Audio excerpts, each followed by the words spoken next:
माण्हुन जे लाइ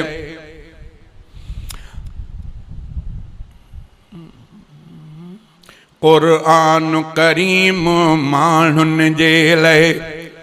आहे किताब हिदायत जो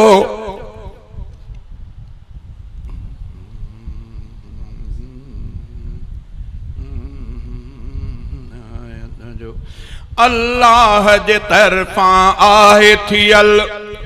अल्लाह जे तरफ़ां आहे थियल ॾिस हुकुम इन्हीअ जे तिलावत जो क़ुरान करीम माण्हुन जे लाइ आहे किताब हिदायत जो क़ुरान करीम माण्हुन जे लाइ आहे किताब हिदायत जो अल्लाह जे तरफ़ां आहे थियल ॾिस हुकुम इन्हीअ जे तिलावत जो क़ुरान करीम माण्हुन जे लाइ आहे किताब हिदायत जो अलहम्द जे अल्फ खां थिए थो शुरू वन्नास जे सीन ते थिए थो ख़त्म अलहम्द जे अल्फ खां थिए थो शुरू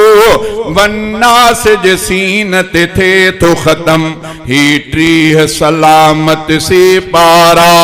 40 जो कौल कबाहत जो अल्लाह जे तरफ़ां आहे थियल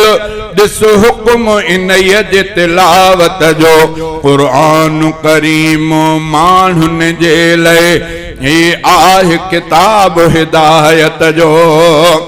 इंजील बि आयो ख़ुदा तरफ़ां तौरात ज़बूर सहीफ़ा ॿिया इंजील बि आयो ख़ुदा तरफ़ां तौरात ज़बूर सहीफ़ा ॿिया पर तिन में कलामुल्लाह कमर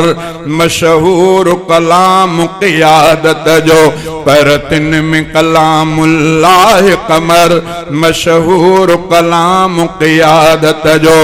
अल्लाह जे तरफ़ां आहे थियल ॾिस हुकुम इन्हीअ जे तिलावत जो क़ुरान करीम माण्हुन जे लाइ आहे किताब हिदायत जो हर लफ्ज़ निहायत नूरानी तस्कीन तहारत रूहानी हर लफ्ज़ निहायत नूरानी तस्कीन तहारत रूहानी तर रूह थिए थो सुबहान अल्लाह ही वसल विसाल विलायत जो तर रूह थिए थो सुबहान अल्लाह ही वसल विसाल विलायत जो अल्लाह जे तरफ़ां आहे थियल ॾिस हुकुम इन्हीअ जे तिलावत जो क़ुरान करीम माण्हुन जे लाइ आहे किताब हिदायत जो हर कौल करामत वारो हर गाल मिसल मोतिन जे हर कौल करामत वारो हर गाल मिसल मोतिन जे ला रैब सिफ़त आगाह कयो क़ुरान जे साफ़ सदाकत जो ला रैब सिफ़त आगाह कयो क़ुरान जे साफ़ सदाकत जो ऐलान अक़ीदत अज़मत जो रहबर राही उम्मत जो ऐलान अक़ीदत अज़मत जो रहबर राही उम्मत जो हक़ ऐं बातिल मंझि फ़र्क़ फ़ुरक़ान फ़सीह बलागत जो हक़ ऐं बातिल मंझि फ़र्क़ फ़ुरक़ान फ़सीह बलागत जो अल्लाह जे तरफ़ां आहे थियल अल्लाह जे तरफ़ां आहे थियल